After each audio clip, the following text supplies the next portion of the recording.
কি পরেছো তুমি এটা? কেন, এই ড্রেসটার মধ্যে কি খারাপ আছে? এটা খারাপ কিছু নয়, কিন্তু একটা ভালো ড্রেস পরো যেটা তোমায় সভ্য লাগবে। আর আমরা সমাজে বাস করি, তুমি এটা ভুলে যেও না। টিভিতে, সিরিয়ালে, সিনেমাতে সবাই এই ছোট ড্রেস পরছে, আর তুমি সেই পুরনো খেয়ালেই পড়ে রয়েছো। টিভি, সিরিয়াল, সিনেমা এগুলোর কথা তুমি বাদ দাও, আসল সমাজের কথা কিন্তু আলাদা। ফ্যাশনের ব্যাপারে তুমি কি বোঝো? এখন এইগুলোই সব ট্রেন্ডিং চলছে। আর এই ট্রেন্ডিং এর চক্করে পড়েই না আমাদের সংস্কৃতি খারাপ হয়ে যাচ্ছে। তোমার হাতে ওইটা কি? এটা ফোন। আরে এটা ফোন, আমিও জানি। এইটা কি? এইটা কি? এগুলো কি? ওটা ফোনের কভার, স্ক্রিন গার্ড। তাহলে পরে তুমি বলো যে এই ফোনটা হয়তো 10-12 হাজার টাকা দাম, এই 10-12 হাজার টাকা ফোনটার ওপর এই কভারটা, এই স্ক্রিন গার্ডটা, এগুলো ফালতু খরচা করার কি দরকার আছে তোমার? কভারটা এই জন্যই রেখেছি যাতে মোবাইলটা সুরক্ষিত থাকে। স্ক্রিন গার্ডটা এই জন্যই রেখেছি যাতে মোবাইলটা দাগ না পড়ে। তুমি তো কিছুই জানো না। হ্যাঁ, কথাটা একদিক থেকে ঠিকই বলেছো, আমি তো কিছুই জানি না।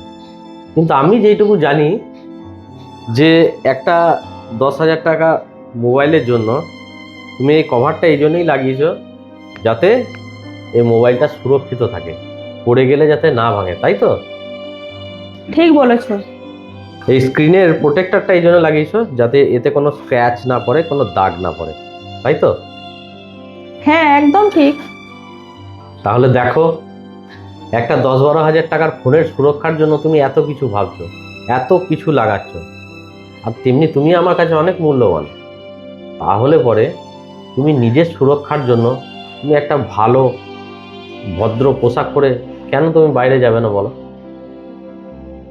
তাহলে তোমারও তো সুরক্ষার দরকার আছে, তাই না? তাহলে বলো, তোমার কি কভারের প্রয়োজন নেই? তোমার কি স্ক্রিন গার্ডের প্রয়োজন নেই? আমি চাই না যে তোমার ওপর কোনো স্ক্র্যাচ পড়ুক। আমি তোমার সবসময় ভালোই চাইবো। কে কি পড়ছে, কে কি করছে, কি ট্রেন্ডিংয়ে যাচ্ছে, এইগুলো দেখার দরকার নেই। আর হ্যাঁ, টিভি বলো, সিরিয়াল বলো, মুভি বলো, এদের কথাও তুমি বাদ দাও। তোমাকে কিন্তু নিজেকে সুরক্ষিত থাকতে হবে। তার জন্য নিজেকে সবসময় প্রোটেকশন, নিজেকে সুন্দরভাবে এই ঠিক মোবাইলের এই কভারের মতন, স্ক্রিন গার্ডের মতন করে নিজেকে সুরক্ষিত রাখতে হবে। আচ্ছা, তুমি তো আমাকে বলছো, কিন্তু ছেলেদের ব্যাপারে তো কোনো কিছু কথা হয় না। ওরা যেখানে খুশি যাক, যা কিছু করুক। দেখো, লোহা আর সোনা এই দুটো জিনিস তুমি জানো তো? হ্যাঁ। লোহাকে দেখো কোথাও ফেলে রাখছে, সে জল পাচ্ছে, রোদ পাচ্ছে, গলছে, তাতে কিন্তু কোনো সমস্যা নাই।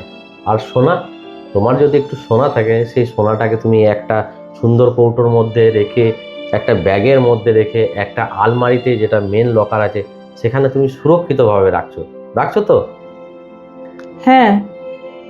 তাহলে ঠিক সেই রকম সোনাকে যেমন সুরক্ষিতভাবে সুন্দরভাবে রাখে, কভার করে রাখে, ঠিক নিজেকেও ওইভাবে সুন্দর করে, হ্যাঁ, কভার করে সুরক্ষিতভাবে রাখতে হবে। কারণ এখনকার দিন দুনিয়ায় যেই রকম ধরনের ঘটছে ঘটনা, সেই কারণেই আমার কিন্তু তোমাকে সাবধান করে দেওয়ার একটা দায়িত্ব। সেই জন্য আমি কিন্তু তোমাকে সাবধান করে দিচ্ছি। তাছাড়া আমরা একটা সমাজবদ্ধ জীব, আমরা একটা সমাজের মধ্যে বাস করি। তোমাকে দেখে আর 5 জন কিন্তু অনুসরণ করবে যে অমুক এই রকম ধরনের পোশাক পরে, আমি পরলে কি ক্ষতি আছে, আমি পরলে কি দোষ আছে। তাই তোমাকে আমি বলছি যে এই ধরনের পোশাকগুলো কিন্তু বাদ দিয়ে তুমি সুন্দর পোশাক পরো, তাতে কোনো অসুবিধা নেই। তুমি যাও সুন্দর পোশাক পরে বাইরে, সেটা দেখতেও ভালো লাগবে, আর তোমার পক্ষেও কিন্তু সুরক্ষিত একদম। ঠিক আছে তো? দেখো, তুমি দেখো তোমাকে কেমন লাগছিল, আর এখন দেখো এই শাড়িটা পরে তোমাকে কত সুন্দর লাগছে। তুমি ঠিকই বলেছো।